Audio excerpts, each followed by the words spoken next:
I love you, Allah.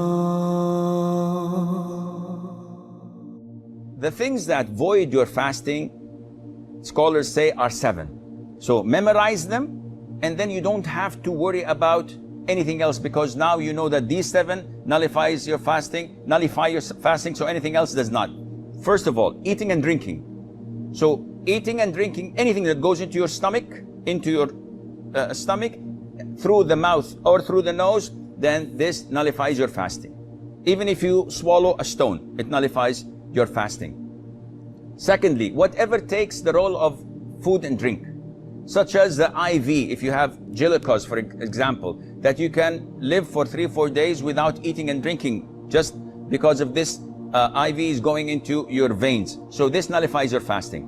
And this means that if I take antibiotics, if I take Voltaren shots, if I take insulin, if I take penicillin, anything that does not nourish me, that does not take the role of eating and drinking, this doesn't nullify your fasting. So if someone says, if I have to take vaccines, does it affect my fasting? No, it doesn't. I have to extract a tooth and the doctor gives me or anesthesia, does it affect my fasting? The answer is no.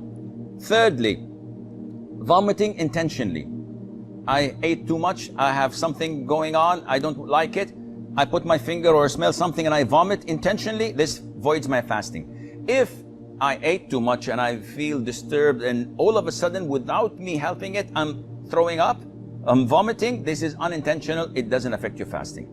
Fourthly, cupping, and this is an issue of dispute among scholars.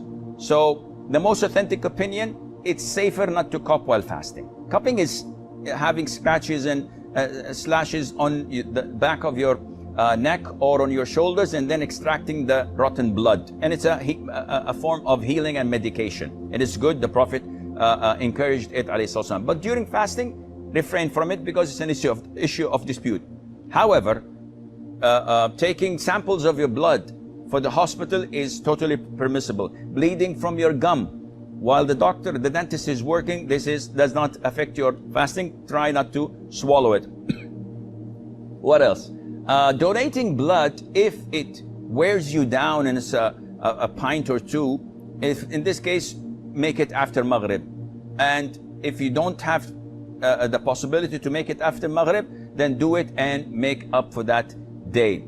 Fifthly, ejaculation. Any person ejaculating while he's awake, of course, because this is different than nocturnal emission. What you suffer or what you have of what they call wet dreams when you ejaculate while sleeping, this doesn't affect your fasting at all. But if you do it intentionally while awake, by looking at something or thinking or masturbating, this nullifies your fasting. Sixth is intercourse, and this is the highest of all.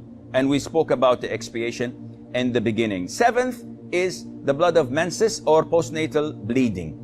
These two, if there exist, then the fast is void, even if it's seconds before the adhan of the Maghrib. Now, if you look at toothpaste and look at these 7 categories, you will find that as long as it doesn't go into your throat, you're in the clear.